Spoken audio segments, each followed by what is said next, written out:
Hello and welcome to the Created Podcast. My name is Amanabi Bruce and I'm from Kenya.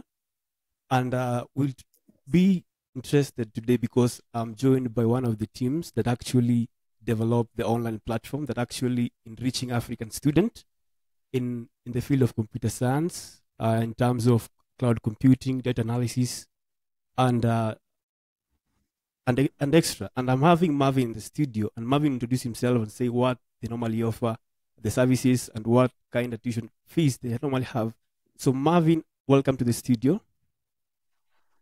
Thank you, Bruce. Happy to be here. Uh-huh. So my name is Marvin. Okay. I have a very interesting background. Okay. I'm not a traditional computer scientist. Okay. But yeah, just life, right? Yeah, that is very, very So interesting. So I'm basically, you're from Azubi Africa.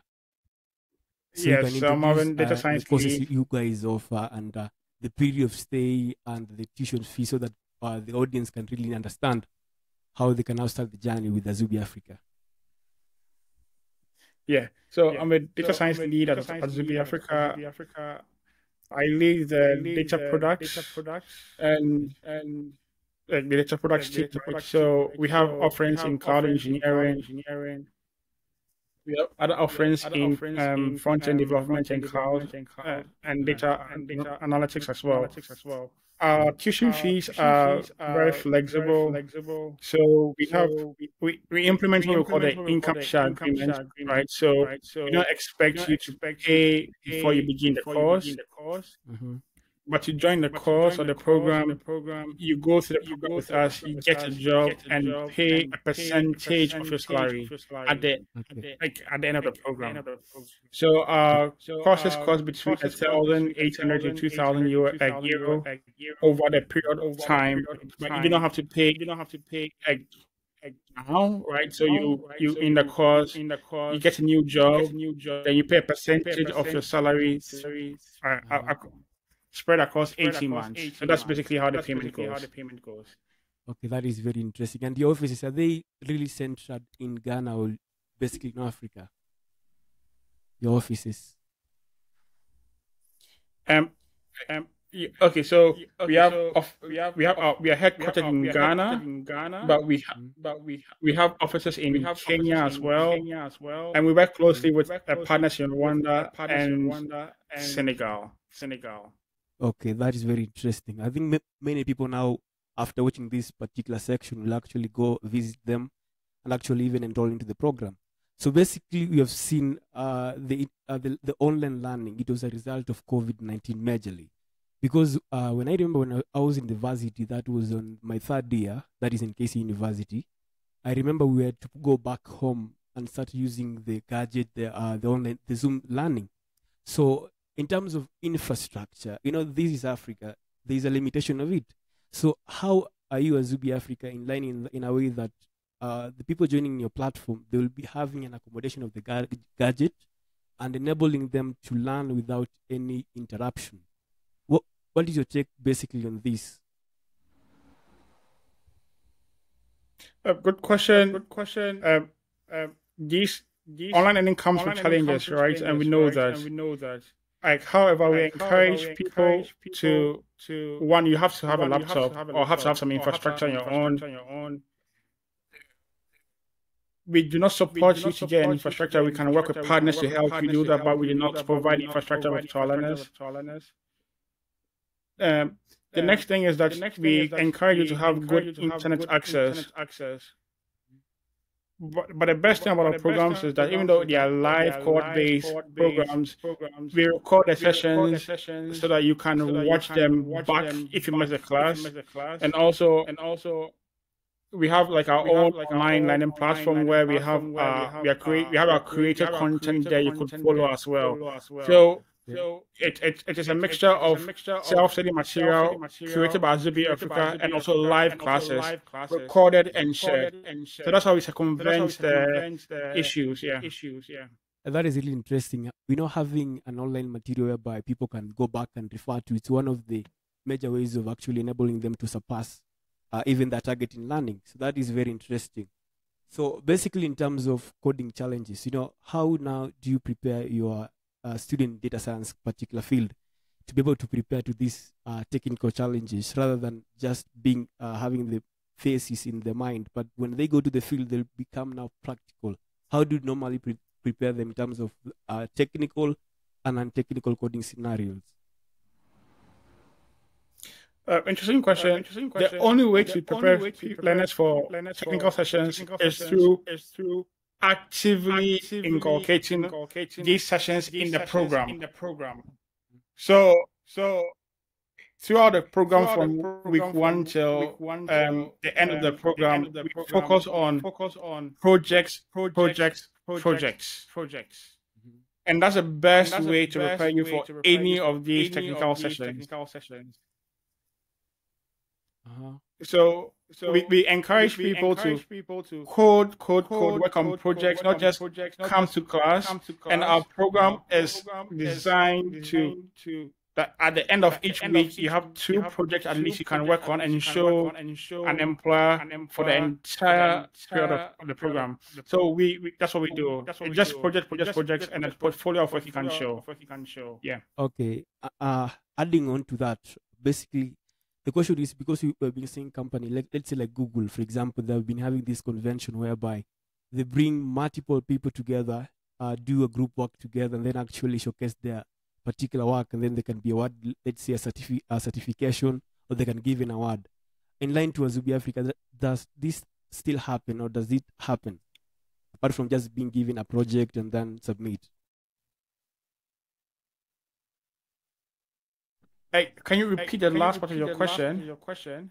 So basically, when you look like Google, for example, or the IMIT University, they normally have a group work discussion. They give group work project. So they do the project as a group, and then there will be a competition. The competition whereby the first winner will be awarded as a particular trophy or certification up to the last people. So in Azubi Africa, in line to the project work in terms of creating people to be prepared in the technical and technical question, how do you see about the group discussions? Yeah, good question. So that takes us to the form of projects, right? So we have 2 forms of projects we do in Azubi Africa. We have what we call the peer projects, which is working in a group, and we have the individual projects, which is working by yourself. Now, since our program is a 9-month program, in the first 3 months of the program, you go through a combination of peer and individual projects. So each week, you have 1 peer project to work on your team with, and an individual project where you work by yourself. Okay, now, in the accelerator phase, we implement the Scrum framework, where you have a Scrum Master with an agile team and a product owner, and simulate a live project scenario and iteration, and you go through like your task and a team sync call across the board, right? So you have feedback sessions, then you see where you're going wrong, you see where your colleagues are going right, then you compare and fix your code. So we nobody works alone in an agile team. Yeah. So we emphasize the agile approach, Scrum with a Scrum Master, a product owner, and a product manager, team sync calls for your Scrum Master, engineering and team demos, and we do have a really interesting thing going on at Azubi Africa, and I hope your listeners are able to join the program. There's also, I think one day I'll join into the data science in terms of data analysis, because it's one of the major field taking still. I'll join into, and then so now we're moving into the career guidance in terms of coding. So basically, you normally find people scrambling, wanting to know these particular, let's say like the learning 3 coding languages in a go. Do you really advise them to just stick on one language? They can have this particular basket together if they can. Good question.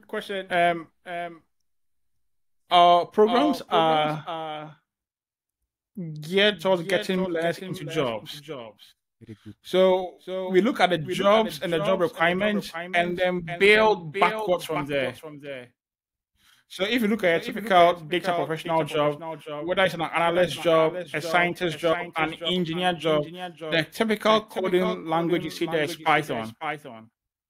Unfortunately for my colleagues who are statisticians who are like R lovers, R is not a popular language in the data science field or data field. So we focus strongly on Python as a fundamental coding language. Then we look at other tools that complement the Python framework, right? So we do Power BI or Tableau or SQL databases, right? So we concentrate solely on getting you enough skills to get into a job, right? So that means that specific skills. Yeah, that is very, very and not just generalist skills. Anyway. I think that is a very good career advice you've given to somebody. And so basically, on your website, there's a very good accommodation that I'll give you. There's an 84% graduation into, there's an 84% graduation success from your platform. That means there's a little bit of 16% who they have a dropout. So in your own words, what is leading to this particular 16? You are not having 100% and having 64% graduates. Interesting question. Our course is tough. And we did not design this course to be easy to do. And a lot of people think they can sit down, watch YouTube videos, or go to data science and watch data science tutorials and become a professional data analyst or professional. Unfortunately, that is not the case. Watching YouTube videos alone does not make you a professional. You only become a professional by doing the work. Now, this is the reality check that confronts people when they get into the program. That it's not fancy, but it's hard work. So I guess when the reality hits, then they know that, hey, I have to code every day. I have to work on projects, and some of them unfortunately want to drop out, and they do drop out. But it's hard work, and that is the ethos with which we want to train our learners with. Yeah. That data is a hard profession, and you have to work hard. Yeah, very, very, very nice. Coding is about making your skill right and actually working yourself day to day and earning it. As you have said, it's a work hard. So basically on the innovation and invention. So basically you have seen major companies, let's say like Facebook, let's say Google, let's say like Tesla. So these individuals like Mark Zuckerberg, Steve Jobs, and Bill Gates, Elon Musk, they had actually established this company out of the genius and actually also working hard. So basically, because now you're working in Azubi Africa, you have been training different people, you have training different groups and actually having a success from graduation to getting a job. So the question about innovation is about creating business, entrepreneurship. So in your own files, in your own system, how many people have come out successfully building their own tech systems in Africa or really starting their own ventures? Are there in Azubi Africa? Yeah, good question. I have to check the data, but we have people in our programs who are collaborating to begin their own businesses, and we support them to do this. For example, I have a group of learners who want to create a data-driven marketing agency to do something different in the market, and this requires a different way of thinking our marketing around user research, using qualitative and quantitative data, hypothesis testing, MVP, and getting analytics. So we support our learners who want to do this, but remember, our mandate is very big, and we can only do as much to help people because we have to focus on where we think there's most value, and the most value we see is getting people the skills to get into the jobs they want to get into. Yeah, that's very impressive. You know, basically business ventures attributed from the IT, they always measure and actually impact the world. So basically on our last section, which will be on the future and AI and the chat GTP in the 2023, which actually created a major stuff in the internet. So basically, the future today depends on the advancement of AI and automation services in making business world better. So by its own definition, we have the AI itself as an art of making computer become more super efficient, even more than a human being. So which makes some of us become scarier with its own characteristic. For example, AI can learn through data, can teach itself. So basically, on ChatGPT, it has been seen as sometimes giving a misleading of data. So on that, we find a student, for example, doing the research work from the internet. For example, create a website, they just go into the ChatGPT and then it try a particular website. But we find if they run it, sometimes it has so many problems. I guess you can hear me now. Yeah, now it's okay. Okay, cool. You can go ahead. Yeah. Your question is on ChatGPT and AI. Yeah. And what's exactly about that? Because I couldn't hear you clearly. Please repeat your question. So basically, today we are living in a world of AI and ChatGPT, whereby the invention of AI is about the superhuman being. It's more intelligent than us. So basically, when you find the ChatGPT itself can create a conversation, the human being can create. But sometimes you find a student, for example, using ChatGPT doing the research work, whereby they don't validate the real true state of that particular answers. So, for example, creating a particular website or creating a particular database, let's say select from, and then it gives you a particular line. But you find when you run it on a particular segment, it's very wrong. So you need to also to analyze it. So the question is, should you really trust ChatGPT in this particular era? Okay, good question. AI is still in its nascent stages. Mm-hmm. So, and nascent technology always has its rough edges. Mm-hmm. So, what you can do is it supplements the kind of work we do, but not replacing us. So, for instance, you should know some simple SQL query to understand when it spits out a complicated SQL query to help you do your work. Because you must interpret the work AI spits out and customize this to your task. Yeah. So I feel strongly that you must maintain some domain expertise or some foundational knowledge in what you want to do, and AI just speeds up your work. That means that instead of going to Stack Overflow to search through thousands of responses to get the right code snippet to answer your question, AI can help you do that. But you must understand the solution. Yeah, so I'm not against AI. I think it's here to help us and not kick us out. Yeah, but those are my thoughts around that. I think even me actually agreed with you 100%. Yeah, it's a good thing. It has its dismerit, but it's a good thing. But that is actually got me. So basically, on the impact, I think you have said it won't completely take our jobs. That is very true. But certainly, like you find, there've been so major layoffs in tech companies. I think you have seen it happening. So what are the major causes of this particular layoff? So like a lot of layoffs happen for different reasons. For example, the Facebook layoffs happen because the business decision for Facebook to pivot into Meta and the metaverse did not work out. Oh, very good. Or has not worked out yet. Mm-hmm. So it's basically the business impact for the tech they are producing has not reaped the results they expected to reap. Right? Okay. So it's basically about the business. Mm-hmm. So what I'll say is, what product are you working on as a tech team? Mm-hmm. Do you see the value in that tech product? Yeah, I see the value. Do you believe in it? Is it having the impact you want to have it? Are you looking at customer feedback?